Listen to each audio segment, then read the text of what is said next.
बिस्मिल्लाहिर्रहमानिर्रहीम। अस्सलाम वालेकुम स्टूडेंट्स, मैं हूं मोहम्मद इब्राहीम आपके चैनल डायमेंशनल फिज़िक्स से। स्टूडेंट्स, आज हम डिस्कस करने वाले हैं chapter number 21 nuclear physics exercise short question.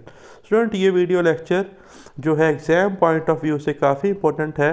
हर चैप्टर के एक्सरसाइज शॉर्ट क्वेश्चन आपने लाजमी करने होते हैं और ये बहुत दफ़ा जो है जी पेपर में बारहा दफ़ा रिपीट होते हैं। तो टॉपिक का करते हैं स्टार्ट। फर्स्ट स्टूडेंट क्वेश्चन है 21.1, what are isotopes, what do they have in common and what are their difference? Students, atoms of element having same atomic number but different mass number are called isotopes.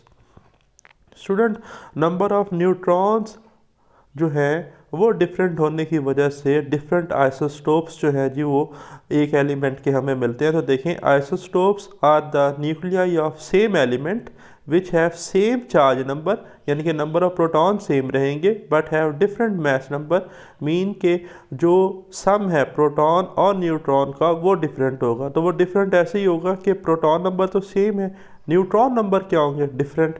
ठीक है, तो example है hydrogen के isotopes की, protium, deuterium और tritium. अब protium की बात कर ली जाए H11, तो एक प्रोटॉन एक इलेक्ट्रॉन।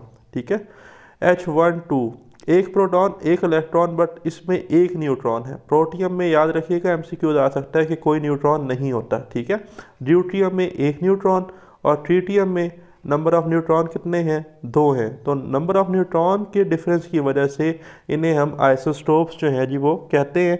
ठीक है, अब इनमें कॉमन क्या है, the isotopes have same number of protons. ठीक है, आइसोटोप्स के जी जो नंबर ऑफ प्रोटॉन हैं वो क्या है, सेम है। तो सेम नंबर ऑफ प्रोटॉन होने की वजह से इनकी केमिकल प्रॉपर्टीज़ भी सेम होती हैं। ठीक है, और डिफरेंस क्या है, the isotopes have different number of neutrons and nucleons. ठीक है, डिफरेंट नंबर ऑफ न्यूक्लियॉन्स होने की वजह से, डिफरेंट नंबर ऑफ न्यूट्रॉन होने की वजह से इनकी जो फिज़िकल प्रॉपर्टीज़ हैं वो डिफरेंट है और इन्हें हम मैस स्पेक्ट्रोग्राफ से सेपरेट करते हैं। नेक्स्ट है student 21.2, why are heavy nuclei unstable. Student, सबसे पहले तो नोट कर लें कि neutron over proton ratio lighter nuclei में 1 होती है, जबकि न्यूट्रॉन ओवर प्रोटॉन रेशो जो है हमारे पास हैवियर न्यूक्लियाई में वो ग्रेटर देन 1 होती है, अप्रॉक्सीमेटली 1.6 होती है।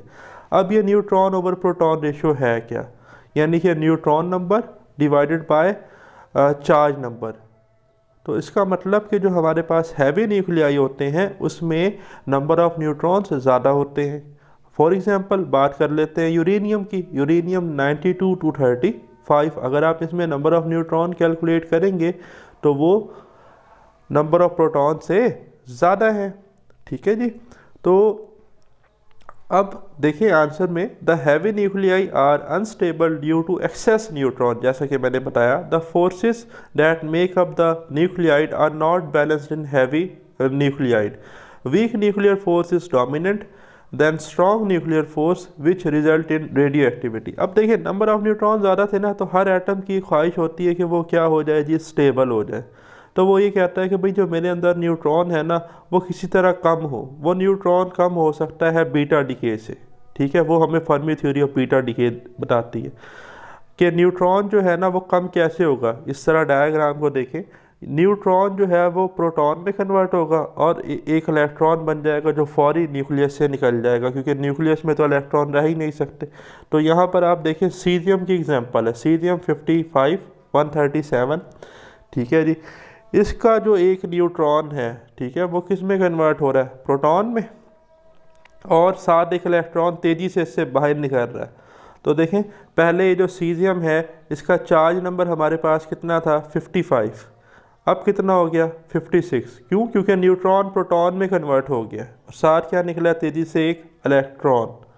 ठीक है जी, तो इसे हम कहते हैं जी बीटा डिके। ठीक है, और इलेक्ट्रॉन का इमिट होना है नेगेटिव बीटा डिके होता है, जिसके साथ एंटी न्यूट्रिनो भी जो है जी वो इमिट होता है। ठीक है जी, तो इस वजह से जो है जी हैवी न्यूक्लियाई अनस्टेबल होते हैं लार्जर नंबर ऑफ न्यूट्रॉन्स की वजह से। नेक्स्ट है student 21.3, if a nucleus has a half life of 1 year, does this mean that it will be completely decade after 2 years, explain. Student, याद रखिएगा कि कोई भी atom single atom specially completely decay नहीं होता, ठीक है। इसकी मिसाल ऐसे है कि आपके पास कोई चीज़ है, आपको मैं कहूँ कि जी उसके दो टुकड़े कर दें, ठीक है। फॉर एग्जांपल आपका स्केल है, आप कर देंगे, फिर मैं कहूँ वो जो दो टुकड़े हुए हैं उसके फर्दर दो टुकड़े करें, ठीक है। फिर जो उसका और छोटा पैच होगा उसको मज़ीद तोड़ते रहे, तो छोटे से छोटा जो उसका आप ये समझ लें कि हिस्सा है वो बचता रहेगा, वो कभी भी कंप्लीट डिके नहीं होगा, ठीक है। तो आंसर में देखें, no, a radioactive sample will take infinite time to decay completely, ठीक है। इन्फिनाइट टाइम रिक्वायर्ड है कंप्लीट डिके के लिए, because decay rate reduce to half after every half life and elapse, ठीक है। अब the remaining fraction after L half life, remaining fraction का formula होता है जी, या जिसे हम अनडिकेड भी कहते हैं, वो होता है 1/2n, ठीक है। अब हाफ लाइफ कितनी है उसने बताया न्यूक्लियस की क्वेश्चन में 1 ईयर, T1/2 हमने लिख लिया 1 ईयर, ठीक है। तो गिवन टाइम भी उसने हमें बता दिया, that will completely decade after 2 year, time उसने दिया 2 ईयर, तो स्मॉल टी सी टाइम है जी 2 ईयर। तो नंबर ऑफ हाफ लाइफ कैसे कैलकुलेट करते हैं जी, time divided by half life, ठीक है। Given time divided by half life हमें नंबर ऑफ हाफ लाइफ बता देता है। तो टाइम 2 था, हाफ लाइफ 1 है, तो सिंपली 2 आ गया। तो रिमेनिंग फ्रैक्शन में हम 1/2n की जगह पर n पुट कर देंगे 2, तो 1/2 का स्केयर तो वो तो 4 होता है, 1/4 यानी कि 0.25 परसेंटेज में लिखेंगे तो 25%। तो इट्स मीन कि जी 25% of radioactive sample is still left undecayed after 2 years, ठीक है। नेक्स्ट वन है student question 20.4, what fraction of a radioactive sample decays after 2 half lives have elapsed। तो स्टूडेंट याद रखिएगा कि डिकेड फ्रैक्शन प्लस अनडिकेड, या जिसे हम रिमेनिंग फ्रैक्शन कहते हैं, इनका सम 1 होता है। ये आपने इक्वेशन लिख लेनी है अपने पास, ठीक है। तो उसने पूछा है कि what fraction of radioactive sample decay after 2 half life, ठीक है। डिके फ्रैक्शन हमने कैलकुलेट करनी है 2 हाफ लाइफ की बात, यानी कि number of half life given है n, number of half life जो कि 2 है। तो देखिए the decay fraction after n half life will be, decay fraction, अब ये मैंने आपको फार्मूला पहले ही बता दिया है। तो अगर हम यहाँ से रिमेनिंग फ्रैक्शन को इधर ले जाएंगे तो डिके फ्रैक्शन बन जाएगी 1 माइनस रिमेनिंग फ्रैक्शन। तो डिकेड फ्रैक्शन का फार्मूला बन गया जी 1 माइनस 1/2n, ठीक है। Where n is the number of half life जो कि वो 2 है, तो हम इसमें पुट कर देंगे।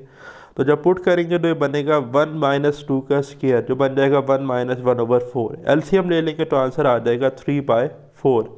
सॉल्व करेंगे तो आंसर आएगा जी परसेंटेज में 75%। So 75% of radioactive sample has decayed after 2 half lifes have elapsed, ठीक है। Next one is student question 20.5. The radioactive element radium 86-26 has a half-life of 1.6 multiplied by 10 to the power 3 years. Since the Earth is about 5 billion years old, how can you explain why we still can find this element in nature? Student, answer देखें जी, the half-life of radium 86-26 is 1.6 multiplied by 10 to the power 3 years, but its total life is equal to infinity, ठीक है जी। ये तो half life है ना, लेकिन total जो इसकी टाइम है इसको डिके होने के लिए वो तो इन्फिनाइट है। तो this is common property of all radioactive element, that's why we can still find radium 86-26 on earth while earth life is 5 billion year, ठीक है जी। तो याद रखिएगा किसी भी रेडियो एक्टिव एलिमेंट को कंप्लीट डिके के लिए इन्फिनाइट टाइम रिक्वायर्ड है, तो स्टिल हम इसकी प्रेजेंस जो है जी उसको डिटेक्ट कर सकते हैं। अलबत्ता ये एक बड़ा ही डिफिकल्ट टास्क है। नेक्स्ट वन है student question 21.6, describe a brief account of interaction of various type of radiation with matter, ठीक है जी। अब स्टूडेंट याद रखिएगा इलेक्ट्रोमैग्नेटिक वेव जो है जी वो मैटर से 3 तरह से इंटरेक्ट करती हैं, photoelectric effect, Compton effect या पेयर प्रोडक्शन, ठीक है। तो देखिए electromagnetic radiation interact with matter in 3 different ways, mainly depend upon their energies. These 3 process are described as अंदर। फोटो इलेक्ट्रिक इफेक्ट है जी पहले नंबर पर, एट लो एनर्जीज, याद रखिएगा कौन सी एनर्जी दी, energy less than about 0.5 mega electron volt, ठीक है। वो उनकी एनर्जी 0.5 मेगा इलेक्ट्रॉन वोल्ट से कम हो। The dominate process that remove photons from a beam is the photoelectric effect, it takes place in metals. ठीक है जी, मेटल्स में ज़्यादा होता है। फोटो इलेक्ट्रिक इफेक्ट में हमने देखा emission of electron from metal surface when a light of suitable frequency incident on it, caesium की सरफेस यूज़ की। फिर सेकंड पर है जी Compton effect. At intermediate energy the dominate process is Compton scattering. ठीक है, it take place in semi metals. ठीक है, फोटो इलेक्ट्रिक इफेक्ट मेटल्स में और ये किस में होता है, कॉम्पटन इफेक्ट सेमी मेटल्स के केस में, और इसमें एनर्जी होती है 0.5 मेगा इलेक्ट्रॉन वोल्ट से 1 मेगा इलेक्ट्रॉन वोल्ट तक। ठीक है, थर्ड वन है जी pair production. Student at higher energies more than 1.02 mega electron volt, the dominant process is pair production. It takes place in the vicinity of a heavy nucleus. ठीक है जी, heavy nucleus के presence में ये होता है और इसमें गैमा रेस जो है जी वो होती है। ठीक है, जिनकी एनर्जी 1.02 मेगा इलेक्ट्रॉन वोल्ट हो। नेक्स्ट है फिर हमारे पास 21.7 explain how alpha and beta particles may ionize an atom without directly hitting the electrons. What is the difference in the action of two particles for producing ionization? तो student alpha particle जो है इन पर आपको पता है charge positive होता है, जबकि beta particle fast moving electron in पे चार्ज नेगेटिव होता है। तो अल्फ़ा पार्टिकल जो है जी ये इलेक्ट्रोस्टैटिक अट्रैक्शन की वजह से आयनाइजेशन क्रिएट करते हैं और बीटा पार्टिकल जो है वो इलेक्ट्रोस्टैटिक रिपल्शन की वजह से आयनाइजेशन क्रिएट करते हैं। ये बेसिक डिफरेंस आपने याद रखना है। तो आंसर देखते हैं जी, an alpha particle in nucleus of helium, helium 24, it requires electron for its neutralisation. अब अल्फा पार्टिकल की तो ये ख्वाहिश है कि भाई वो न्यूट्रल हो जाए, तो उनके पास चार्ज 2 ही है, तो उन्हें 2 इलेक्ट्रॉन चाहिए न्यूट्रल होने के लिए। When an energetic alpha particle pass through matter ionize thousand of atoms by attracting their electron. ठीक है, तो मैंने आपको शुरू में बताया कि इलेक्ट्रोस्टैटिक अट्रैक्शन की वजह से अल्फा पार्टिकल आयनाइजेशन क्रिएट करते हैं, जबकि beta particle is a high speed electrons और positrons that ionise the atom by ejecting their electron by Coulomb force of repulsion. ठीक है, अब इलेक्ट्रॉन भी नेगेटिव है, जिन इलेक्ट्रॉन को निकालना है वो भी नेगेटिव है, तो इलेक्ट्रॉन रिपल्शन की वजह से जो है आयनाइजेशन क्रिएट करते हैं बीटा पार्टिकल। नेक्स्ट वन है student 21.8 a particle which produce more ionization is less penetrating Y.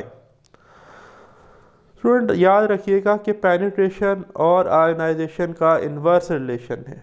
ठीक है, a particle with greater ionization power will lose it energy in a short distance inside a medium by producing intense ionization. देखिए ना, वो ज़्यादा electron hole pair create करेगा तो उसकी energy तो कम होती जाएगी, तो वो बड़ा ही जल्दी जाकर रुक जाएगा। ठीक है, hence its range in the medium is very small. तो ये कुछ पार्टिकल्स है, रेडिएशंस है जी, जिनकी रेंजेस और आपको नज़र आ रही है डायग्राम में। डिफरेंट मीडियम में पेपर है, एलुमिनियम है, लेड है, ठीक है जी, कंक्रीट है। तो अल्फ़ा पार्टिकल जो है जी ये जस्ट कहाँ तक जाएंगे जी, पेपर तक जाएंगे, इंटेंस आयनाइजेशन क्रिएट करेंगे, वेरी लो पेनिट्रेशन। जबकि बीटा की जो है आयनाइजेशन अल्फ़ा से कम होगी, लेकिन इसकी पेनिट्रेशन अल्फ़ा से ज़्यादा है, एलुमिनियम शीट तक ये पहुंच जाएगा। ठीक है, फिर जो गैमा रेडिएशन है वो पेपर एलुमिनियम शीट दोनों से गुजर जाएंगे। लेड जो है जी वो स्टॉप करेगा, तो इसकी आयनाइजेशन जो है वो बहुत कम है, लेकिन इसकी पेनिट्रेशन अल्फ़ा और बीटा से बहुत ज़्यादा है। और न्यूट्रॉन की पेनिट्रेशन सबसे ही ज़्यादा है, को एब्जॉर्ब करने के लिए, रोकने के लिए हमें कंक्रीट या हैवी वाटर जो है जी वो रिक्वायर्ड है। ठीक है जी, तो ये आपने याद रखना है। नेक्स्ट हम आपके सामने है जी question 20.9 what information is revealed by the length and shape of the tracks of incident particle in Wilson cloud chamber। Student Wilson cloud chamber जो है जी ये वाहिद चैम्बर है जो हमें पार्टिकल्स के ट्रैक प्रोवाइड करता है। ठीक है, सुपर सैचुरेटेड कंटेंट्स जो है जी स्टेट पर ये वर्क करता है। और ये मैं आपको रिकमेंड करूँगा कि मेरा वीडियो लेक्चर जो है बड़ा शॉर्ट सा है, वो लाजमी देखें इसकी वर्किंग समझने के लिए, अगर आपने इसे पहले नहीं पढ़ा। तो आंसर देखते हैं जी, in Wilson cloud chamber The length and shape of the track give the information about energy, mass and charge of particle. The tracks of alpha particle are straight, continuous and thicker because these particles have greater mass as well as greater ionizing power. But the track of beta particle are thin, short and discontinuous track because these particle has less mass and less value of ionizing power as compared to alpha particle. Gamma ray have no definite tracks because of high penetrating power and less ionising power. अब ये तमाम tracks आपके सामने display पर है जी। Alpha particle के आप देख रहे हैं कि स्ट्रेट है, कंटिन्यूस है, ठीक है जी, थिक है, जबकि बीटा पार्टिकल्स के थिन है, जिगजैग है, डिसकंटिन्यूस है और गैमा के कोई प्रॉपर ट्रैक्स ही नहीं है, ठीक है, due to very high penetration power. Next one है student question 21.10। Why must a Geiger-Müller tube for detecting alpha particle have a very thin end window? Why does a Geiger-Müller tube for detecting gamma ray not need a window at all? Student, the GM tube has very thin end window for detecting alpha particles because this window provides easy way for these low penetrating particles to enter into the tube. For detecting gamma ray there is no need for such a window because gamma ray are highly penetrating, ठीक है जी। तो gamma ray के लिए ज़रूरी नहीं है कि जी हमें विंडो रिक्वायर्ड हो।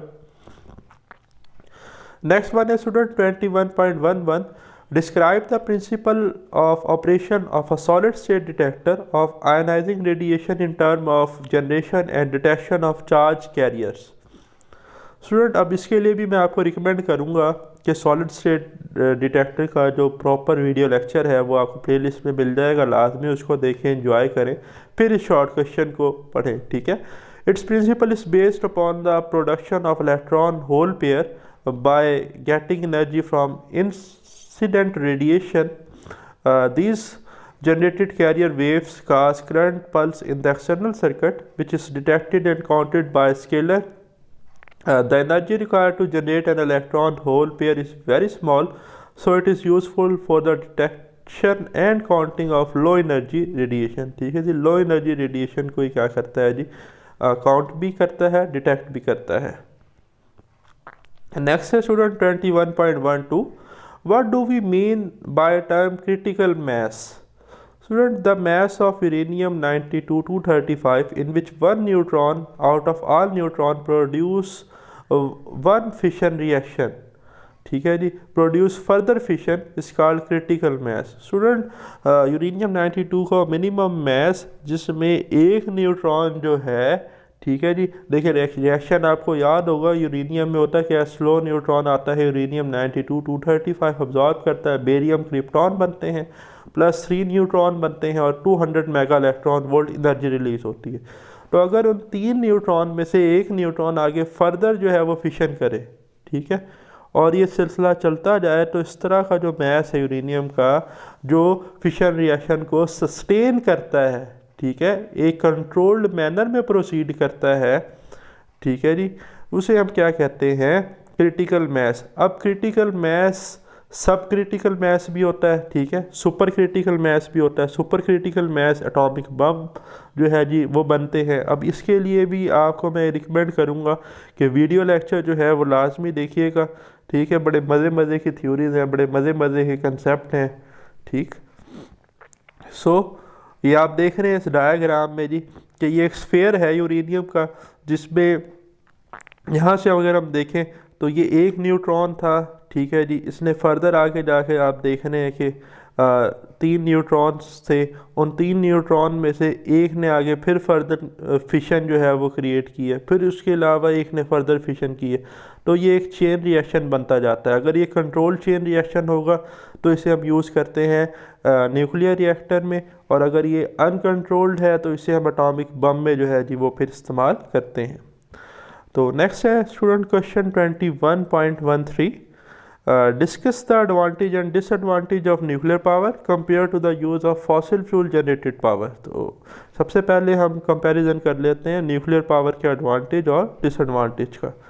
तो एडवांटेज स्टूडेंट न्यूक्लियर पावर के हैं, it is cheap source of electricity, its output is constant for a given period of time, it does not produce smoke, pollution, it create a large amount of power output. Disadvantage student जो है हमारे पास nuclear power के, nuclear fuel limits dangerous radiation like alpha beta gamma. Nuclear waste is harmful and must be dumped deep into unpopulated areas. ठीक है, या हम इन्हें साल्ट माइंस में वेस्ट करते हैं, ये हमारे लिए प्रॉब्लम भी है. Its fuel is not easily available, इतनी आसानी से हमें नहीं मिलता. अब है advantages student fossil fuel generated power के और इसके डिसएडवांटेजेस. तो एडवांटेजेस हैं जी, fossil fuel is not dangerous, एक तो डेंजरस नहीं है. It wasted product are not harmful, इतने हार्मफुल भी नहीं है. Fuel is easily available, fuel हमें बड़ी आसानी से जिनका मिल जाता है. डिसएडवांटेजेस हैं, it is not cheap source of electricity. ठीक है, सस्ते नहीं है इतने. It output is not consistent, कोई कंसिस्टेंसी नहीं है इनमें. It produce smoke pollution. ठीक है जी, पोल्यूशन क्रिएट करते हैं. It generates limited amount of energy, जो इनसे एनर्जी मिलती है वो बड़ी लिमिटेड होती है, बड़ी स्पेसिफिक होती है. ठीक है, लार्ज एनर्जी के लिए यूज़ नहीं कर सकते. नेक्स्ट है फिर question student 21.14, what factors make a fusion reaction difficult to achieve. ठीक है जी स्टूडेंट, फियन रिएक्शन मेनली जो है जी वो सन पर होता है. हमने पढ़ा कि सन की जो सरफेस है, कोर है, उस पर हाइड्रोजन है, हाइड्रोजन के आइसोटोप्स हैं. ठीक है, प्रोटॉन प्रोटॉन रिएक्शन होता है जिसमें हीलियम जो है वो बनता है, +24 mega electron volt energy release होती है. तो फियन रिएक्शन क्रिएट करने के लिए हमें प्रोटॉन प्रोटॉन के दरमियान जो रिपल्शन है उसको कम करना होता है. तो उसे कम करना एक बड़ा ही डिफ़िकल्ट काम है. तो देखें आंसर है the fusion reaction require temperature up to million degree centigrade. Sun पर तो इतना है, ठीक है, नॉर्मली अर्थ पर आप कहाँ से लाएंगे इतना ज़्यादा temperature. And high energy to overcome a large electrostatic force of repulsion between two fusion nuclei. अब फियन न्यूक्लियाई में प्रोटॉन ही है ना, तो प्रोटॉन प्रोटॉन रिपल्शन होगी, तो उसको ओवरकम कैसे करेंगे. These requirement are very difficult to achieve. But हम कुछ फियन रिएक्शन जो है वो फिशन रिएक्शन के साथ ही करते हैं. जब हम फिशन रिएक्शन परफॉर्म करते हैं तो उसके साथ ही हम जो है वो फियन रिएक्शन भी परफॉर्म कर लेते हैं, ताकि जो फिशन से क्रिएट होने वाली एनर्जी है वो फियन में यूटिलाइज हो जाए. फिर next student question 21.15, discuss the advantage and disadvantage of fusion power from the point of safety pollution and resources. तो सबसे पहले है एडवांटेज है जी, as the fusion reaction is free from radioactive fossil products, so it is not dangerous. Second one है, it give more energy per nucleon as compared to nuclear fission reaction. ये बड़ा important point है जी. Fission reaction में तकरीबन 0.9 mega electron volt energy release होती है per nucleon, जबकि fusion में 6 mega electron volt energy release होती है per nucleon. The reactants of fusion reaction low mass nuclei are easily available. ठीक है, इसके रिएक्टेंट्स हमें इजीली मिल जाते हैं. डिसएडवांटेजेस क्या हैं, the fusion reaction require temperature up to million degree centigrade and high energy, जो हमने भी प्रीवियसली शॉर्ट क्वेश्चन में डिस्कस किया. These requirement are very difficult to achieve. The fusion reaction can not be controlled like fission reaction, इसे हम control भी नहीं कर सकते, ये भी इसकी एक प्रॉब्लम है. नेक्स्ट है फिर question 21.16, what do you understand by background radiation? State the two sources of this radiation. Student, the radiation that present in the atmosphere without any potential source of radioactivity are called background radiation. For example जी, आपके room में अगर कोई GM counter लाया जाए तो वो GM counter कुछ ना कुछ पल्सिस जो है रेडिएशन की शो करेगा, जबकि यहाँ पर तो कोई रेडियोएक्टिव सोर्स ही नहीं है. तो ये जिनाती रेडिएशन नहीं है, ये बैकग्राउंड रेडिएशन है. असल में होता ये है स्टूडेंट कि हो सकता है आपका घर किसी हॉस्पिटल के पास हो, वहाँ से एक्सरे जो है जी वो आ रही हो, या जो हमारी बिल्डिंग्स वगैरह हैं घरों वगैरह की, उनमें रेडॉन गैस जो है स्टूडेंट वो ट्रैप्ड हो जाती है. ठीक है, जब वो रेडॉन गैस ट्रैप्ड हो जाती है तो वहाँ से भी जो रेडिएशन है स्टूडेंट, वो भी कौन सी रेडिएशन है, वो भी हमारे पास जो है रेडियोएक्टिव रेडिएशन है. और इसी तरह जो हमारे फल फ्रूट है, लाइक कोई एप्पल है, एप्पल में हो सकता है कार्बन 14 हो जी. ठीक है, रेडियोएक्टिव सोर्स है, वो हम खा भी रहे हैं. तो हम रेडिएशन से चारों तरफ से घिरे हुए हैं. ठीक है, ये कुछ रेडिएशन आउटर स्पेस से भी आ रही है, कॉस्मिक रेज से भी आ रही है, जिनकी वजह से ओजोन लेयर जो है वो डिफेक्टेड हो रही है. तो ये जो रेडिएशन है इन्हें हम क्या कहते हैं, बैकग्राउंड रेडिएशन, ठीक है। तो डेफिनेशन आपने याद कर लेनी है जी। तो इनके सोर्सेज क्या है, the two major sources of background radiation are cosmic rays, ठीक है, आउटर जो हमारे पास रेज आ रही है आउटर स्पेस से, radio active material under the crust of earth, जैसे मैंने रेडॉन की एग्जांपल दी, रेडॉन गैसेस ट्रैप्ड हो जाती हैं। तो ये एक आपको इसकी साइक्लिक फ्लो चार्ट भी नज़र आ रहा है, ठीक है जी, जिस पे रेडॉन गैस 50% है, कॉस्मिक रेस 10% है, फूड का मैंने बताया 12% है, ग्राउंड में, ठीक है जी, जैसे कि हमने रेडियम की बात की 14% है, मेडिकल में एक्सरे की बात की 14% है। तो ये सारी बैकग्राउंड रेडिएशन के सोर्सेज हैं, ठीक है। नेक्स्ट वन है स्टूडेंट फिर question 21.17, if someone accidentally swallows an alpha source and a beta source which would be more dangerous to him, explain why। भाई अल्फा सोर्स रीज़न क्या है, अल्फा पार्टिकल जो है वो ज़्यादा आयनाइजेशन क्रिएट करता है, ज़्यादा इलेक्ट्रॉन होल पेयर क्रिएट होंगे तो ज़्यादा डेंजरस है। तो आंसर में देखें, if someone swallowed alpha source then it will be more dangerous or damaging to blood cells due to high ionization power as compared to beta source, because beta have more penetration power and less ionizing power, ठीक है। तो question है फिर 21.18, which radiation does would deposit more energy to your body? A है 10 milligray to your hand, B है 1 milligray dose to your entire body. अब gray जो है ये आपको पता है यूनिट है स्टूडेंट एब्जॉर्ब डोज का, ठीक है। तो एब्जॉर्ब डोज क्या होती है जी, energy per unit mass D is equal to E by M. So energy absorb is equal to absorb dose multiply by mass, ठीक है। तो यहाँ से एनर्जी एब्जॉर्ब का फार्मूला आ गया कि dose multiply by mass, since mass of a hand is much less than of body, 1 milligray dose to entire body will deposit more energy than 10 milligray dose to head, ठीक है जी।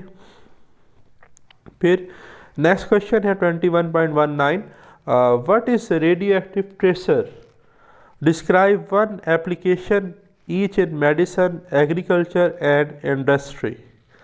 Student इसके लिए भी मैं आपको रिकमेंड करूँगा कि बायोलॉजिकल इफ़ेक्ट ऑफ रेडिएशन का जो मेरा टॉपिक है उस सीरीज़ को लाजमी देखें, इंतहाई मज़े की वीडियो है, ठीक है। पाकिस्तान एटॉमिक एनर्जी कमीशन का वाक़या हमने डिस्कस किया था, शालीमार गार्डन का, कि पाइप्स उन्होंने कैसे क्रैक किए। तो कुछ सर्टन मैंने इधर भी लिखी है एप्लीकेशन, तो ज़रा डिस्कस कर लेते हैं। Radioactive tracer is a chemical compound in which one or more atoms have been replaced by radionuclide, so due to its radioactive decay. It can be used to explore the mechanism of chemical reaction by tracing its path. The use of phosphorus or nitrogen as a tracer has helped to adopt a better mode of fertilizer supply to plants. Radioactive iodine can be used to check that person tried glad working properly or not. A similar method can be used to study the circulation of blood using sodium-24. Radioactive tracer can be used to trace any leakage. syringe में कोई leakage है या pipes में कोई leakage है तो वो check की जाती है। नेक्स्ट पर लास्ट शॉर्ट क्वेश्चन है जी 21.20, how can radio activity help in treatment of cancer.